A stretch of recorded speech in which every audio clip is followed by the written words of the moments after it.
ഫെബ്രുവരി 18 ദൈവത്തിൽ അഭയം തേടാം. ദാനിയേൽ 6:16-23. രാജാവ് കൽപ്പിച്ചതനുസരിച്ച് ദാനിയേലിനെ കൊണ്ടുവന്നു സിംഹങ്ങളുടെ കുഴിയിലേക്ക് എറിഞ്ഞു.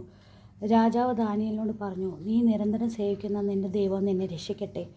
ദാനിയേലിനെക്കുറിച്ചുള്ള വിധിക്ക് മാറ്റം വരാതിരിക്കാൻ കുഴി ഒരു കല്ല് കൊണ്ട് അടയ്ക്കുകയും രാജാവിൻ്റെയും പ്രഭുക്കന്മാരുടെയും മോതിരങ്ങൾ കൊണ്ട് അതിനെ മുദ്ര വയ്ക്കുകയും ചെയ്തു. രാജാവ് കൊട്ടാരത്തിലേക്ക് പോയി രാത്രി മുഴുവൻ ഉപവാസത്തിൽ കഴിച്ചുകൂട്ടി. വിനോദങ്ങളെല്ലാം അവൻ പരിത്യജിച്ചു. നിദ്ര അവനെ സമീപിച്ചില്ല.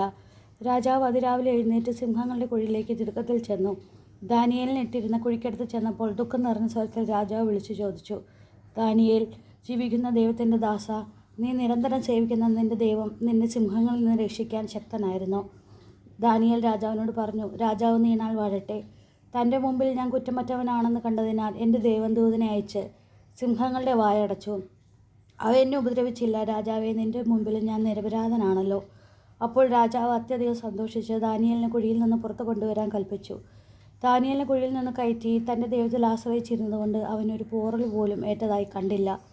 പ്രാർത്ഥന. നിത്യം ജീവിക്കുന്ന ദൈവമേ, അവിടുത്തെ രാജ്യം ഒരിക്കലും നശിപ്പിക്കപ്പെടുകയില്ലെന്നും അവിടുത്തെ ആധിപത്യത്തിന് അവസാനമില്ല എന്നും ഞങ്ങൾ ഏറ്റുപറയുന്നു. അവിടുന്ന് ദാനിയേലിനെ സിംഹങ്ങളുടെ പിടിയിൽ നിന്ന് രക്ഷിച്ചുവല്ലോ. അവിടുന്ന് രക്ഷിക്കുകയും വീണ്ടെടുക്കുകയും ചെയ്യുന്ന ദൈവമാണ്. ഞങ്ങളെ നീറുന്ന പ്രതിസന്ധികളിൽ സത്യദൈവത്തിലുള്ള വിശ്വാസം ഏറ്റുപറയുവാൻ ഞങ്ങളുടെ വിശ്വാസത്തെ ആഴപ്പെടുത്തണമേ. കർത്താവെ, അങ്ങല്ലാതെ മറ്റൊരു ദൈവം ഞങ്ങളുടെ ജീവിതത്തിൽ ഉണ്ടാകാതിരിക്കട്ടെ.